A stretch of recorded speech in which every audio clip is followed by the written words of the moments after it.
The following program is intended for mature audiences. A democratic republic of sports. The Sportsocracy with ESPN Asheville hosts Tank Spencer and Jeremy Green.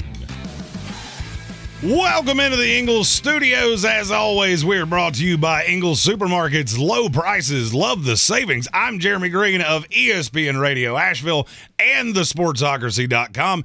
And this is the 2022 post-Senior Bowl Jacksonville Jaguars 7-round mock draft. The team with the number one pick in the draft, and I'm going to be honest with you, I was the first person to say this, and I'm seeing it way more often. I fully believe the first pick in this draft will be Evan Neal, the offensive tackle from Alabama. One of the biggest needs that Jacksonville has is someone to protect the franchise quarterback. There is almost no bust in Evan Neal. I can't tell you that he's going to be a Pro Bowl, no doubt, left tackle for 15 years. What I can tell you is I think his floor is Jordan Gross, former left tackle of the Carolina Panthers. I think he's going to be, at worst, a solid left tackle in the NFL for a long time to come. Based on what they got last year from Cam Robinson, who among 83 graded Pro Football Focus offensive tackles was 48th, he will be an improvement. Whether they bring back Cam Robinson or not, I have no idea. But Evan Neal would slide in as a no-doubt starter from the jump immediately, and I fully believe that's what Jacksonville needs. You have to protect your investment of your franchise quarterback, and that's exactly what they would do, taking Evan Neal at number one. With their second pick, I have them taking one of my personal favorites in this draft, Jermaine Johnson, the edge rusher from Florida State, at number 33. This is a kid that I think can slot in immediately on the other side of Josh Allen, provide pass rush. Seeing him in a 4-3 at Florida State showed me things that I never saw at Georgia. He did have to transfer out of Georgia to find a role. I hear people ding him on that. There are 8 draftable Georgia defensive players in this draft, and most of them are on day 1 and day 2. Just because he couldn't find a role doesn't mean he's not an impact player. As a diehard Florida State fan, I can tell you I saw a lot of this kid last year. He flew all over the football. Great pass rusher. I think he can be elite. The problem that he will endure is that in this draft, he's not special by comparison. There are a lot of guys, I'll give you an example, Boye Mafe from Minnesota, who had a tremendous Senior Bowl week. I'm not going to say he distanced himself, but he put himself in the same category. To me, Jermaine Johnson, I see him a lot in the mid-teens. I just don't think it's going to happen. There are a lot of pass rushers in this draft. I could easily see him falling to number 33 with Jacksonville, and they would be overjoyed with that. With the first pick in the third round, I have them taking safety Leon O'Neal out of Texas A&M.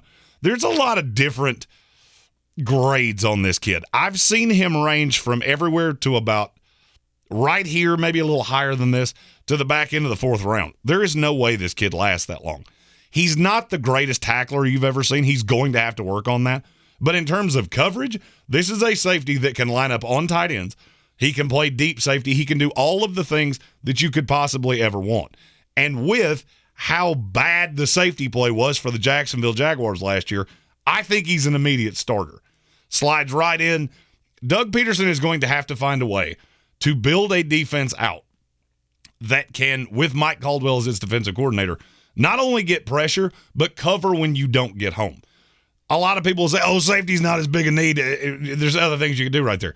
Jacksonville has more picks than any team in this draft. So taking a player that I think feels an immediate need as an immediate starter is something that makes a lot of sense. At number 70, I have them taking his Texas A&M teammate and one of my favorite tight ends in this draft, Jalen Weidermeyer. On physical tools alone, there's probably not a tight end in this draft that's better than Jalen Weidermeyer. 6'5", 255, tremendous route runner. The hands leave a little bit to be desired. Did have some drops, but I could also chalk that up to the fact that the quarterback play at A&M while he was there was inconsistent, and that's me being nice. There's a lot of untapped potential in this kid. I could see him being the immediate day one starter. He is a hyper version of Dan Arnold who was successful last year. And if you think back to Doug Pederson's time in Philadelphia, whether it was Zach Ertz or Dallas Goedert, they always had a successful tight end. Tight ends are young quarterbacks' best friends. I saw much more out of Trevor Lawrence in most of the games where he had Dan Arnold as opposed to the games he didn't. So you find Dan Arnold on steroids and slide him in as your starting tight end for the next 6 to 8 years. With their next selection, number 104, this is a kid that I am absolutely drunk on, and I see him as he could play guard. I could see this being your right tackle of the future, Sean Ryan out of UCLA. He is a better run blocker right now than he is anything. So if you want to give the Jawan Taylor experiment another year, why you would do that, I have absolutely no idea. But if you wanted to do it, you could play him at guard. I think he's a high-level run-blocking guard right off the jump. But he is a player that I see as a right tackle in the long term. Leaves a little to be desired in terms of as a pass blocker, but he's not a negative pass blocker.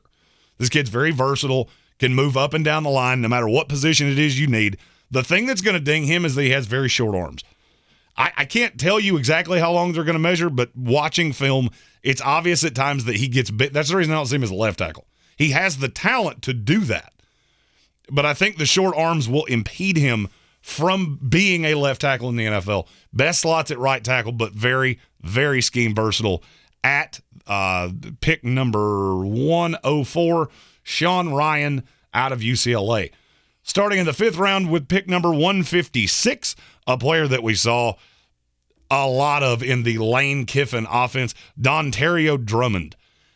Look, Jacksonville had good production out of Marvin Jones. I fully believe DJ Chark is going to leave. Urban Meyer not being there makes it to where that could be reconciled, but I don't think it will be. Dontario Drummond is not an immediate, no doubt, day one starter. 6'1", 215, not going to be blindingly fast, probably 4.5-ish, but he's got really good hands, and he's a good route runner. I think he can come in immediately, be scheme versatile. He's not the greatest deep threat. Having him, Laviska Shenault, if you could bring back DJ Chark, I think he could be a very good 2. He got a lot of touches manufactured for him just solely because he is very good with the ball in his hands. In the beginning, you're going to have to manufacture touches for this kid because, yes, he can get open, but he doesn't have a full route tree. It's going to take some development, but this is a player that I really like coming out of a weird kind of gimmicky spread offense. Dontario Drummond right here in the 5th round would be a great value selection for the Jacksonville Jaguars. 4 picks in the 6th round. They have 7 between the beginning of the 6th and the end of the draft. First one, Marcus Jones, cornerback out of Houston at pick number 178. If Marcus Jones was 5'11", he would be a 2nd-round pick. He's 5'8". So he's probably going to have to – I don't think he can play on the outside in the NFL, in spite of the fact I think he has very good technique. Not a press guy. That's very common of 5'8" corners. But I do think he can be a very good slot corner in this league, and he is a tremendous kick returner. I think he comes in immediately, mans the punt return, kick return duties, and is a threat every time he touches the ball. He is the best kick returner in this class. Would be great value at number 178. Number 186, Christopher Hinton, the defensive tackle from Michigan. Kid's very raw. There's a lot to like. You watch him on tape, and he looks the part. 6'4", 310. I think he can slide immediately into the interior of this defense with a role. Not necessarily a day one starter, because you just can't assume you're going to get that at this point in the draft. Now, with where the talent fits in Jacksonville, he could play a much bigger role than people think. You're going to have to be a little patient with him. He's very fast. For a guy this size, he has great feet. Leverage is not really his thing. There were times that he played markedly smaller than he was, which is why you can get him here in the 6th round. If he played to his athletic potential, he would have been a day 2 pick. Didn't always do that, was overshadowed by David Ajabo and Aiden Hutchinson. Would be a great value in the 6th round and would play a pretty immediate role with the Jacksonville Jaguars. At pick number 195, interior offensive lineman Donovan West from Arizona State. There's a lot to like about this kid, but I can't get a good read on where he's going to go. I talk to people in the industry that say, oh, he's got 3rd-round ability. And then every mock I see, every time the kid's name comes up, he's going in the 5th, 6th round. He does have 3rd round upside. It was just really inconsistent. I don't know if that's because the offense at Arizona State was very inconsistent. He's not a great pass blocker. He's not a great run blocker. Leverage can be a bit of an issue. Needs to work on technique. Really needs to have a high-level offensive line coach work with him. But the raw of it is there. I don't know that he can ever play on the outside. Most of the tape that I saw on Donovan West that really scared me came against edge rushers, fast edge rushers. He didn't handle it well, which is why I project him to be a guard in the NFL. He's not a day one starter, but if somebody got hurt midway through his rookie year and he had to play, he's not going to be a liability. Would be a depth piece to begin and hope you can develop him and bring the flash plays out more and get rid of some of that inconsistent tape. With their final 6th round pick, the forgotten Penn State linebacker at number 196, Ellis Brooks. You will hear a lot, whether it's Arnold Ibakite, Brandon Smith. There are a slew of Penn State defenders that will go in this draft. For whatever reason, Ellis Brooks is the forgotten one, and it's the only reason I can pinpoint. Played a ton of snaps, had some high-level tape. He's not the athletic freak that you're expecting to get out of Penn State. Brandon Smith is an athletic freak. Micah Parsons, same thing. Arnold Ibakite, same thing. You don't see that out of Ellis Brooks. He's more of what you expect out of a 6'1", 230-pound linebacker. Not as many flash plays, can come in immediately and help on special teams. His instincts leave a little bit to be desired, but I think he can long-term be a Mike linebacker in the NFL. Good depth piece to begin with, and showed a little bit of pass rush at Penn State. Got overshadowed because there were so many other pass rushers, and some people would say that's why you saw it from him, was because he was the guy that you could not really fixate your attention to. That's entirely possible. It's kind of hard to evaluate that, but there's enough raw talent there. At the end of the 6th round would be a tremendous value pick. Beginning in the 7th round, 2 picks. First one, 219, Cam Taylor-Britt, the safety from Nebraska. Played corner at Nebraska. He doesn't really have the instincts of a corner. He's a good cover guy, really good defensively, pretty good tackler for a kid that's only 6 foot, 200 pounds. Not overly fast. I don't know that he's ever going to be a great deep ball safety, but this is a free safety that can play in the box. Makes your defense more multiple. You team him up with Leon O'Neal, and I think you really have something on the backside of this defense. It will take some time, but this is another kid that can immediately contribute on special teams. One thing that bad teams, and this is currently a bad team, talent is deficient.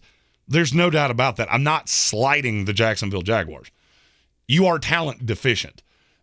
If you load up on players like this that project 2 to 3 years down the line as potential starters, but can immediately contribute on special teams, your special teams becomes a plus, and some of those close games that you lose turn into close game wins. Cam Taylor-Britt's a kid that can do that. I like him here with their first pick in the 7th round. With their final pick in the 7th round, not necessarily a need, because you do have Travis Etienne coming back. You do have James Robinson coming back. Pierre Strong, the running back out of South Dakota State. This would be a depth piece. 2 years in a row now, you have seen Dare Ogunleye have to come in and play a role as a running back. Ogunleye is a good special teams player. He's a fine 4th running back. If something happens to Etienne or something happens to James Robinson, and they've had injury issues, Robinson 2 years in a row, Etienne obviously last year with the season ender, you need somebody that can come in and be that second back so that you don't have to heap the whole workload on somebody else. Pierre Strong's a kid that I think should go in about the 5th round, back into the 4th, beginning of the 5th, would be a great value here. And notice that I keep saying that with Jacksonville. There's a reason. Because when you're a team picking at the top, in the top 10 every year, instead of trying to fill a need, just get talent. Pierre Strong is a talent. The biggest drawback on him is he played at the FCS level. Not a great passing work guy. Well, that's Travis Etienne. Travis Etienne handles the passing down work. If something happens to Etienne, and you have to play Pierre Strong, you've got a Gounlier that can do passing down things. This is just a runner of the football. Doesn't have the greatest speed you've ever seen. Not a ton of experience as a blocker, but I think he can round into it. And he has good hands. It's a raw talent that you bring into the system. You try to cultivate it and just understand we're acquiring talent. It's exactly what the Jacksonville Jaguars should be doing. Be sure to like and subscribe, like this video, subscribe to the channel in the comments. If you are a Jacksonville Jaguars fan, Roy, looking directly at you, if there's a player you would like for me to profile, I answer the comments every day and I answer them myself. So if there is a player that you think would fit with your team, I will give you an open and honest response to who that player is. So be sure to leave those in the comments, like this video, and be sure to check out all of our videos, including our daily 3 p.m. Eastern Standard Time ESPN Asheville live show. Runs 3 to 6 with the uncensored third hour. And as always, it's brought to you by Ingles Supermarkets. Low prices, love the savings.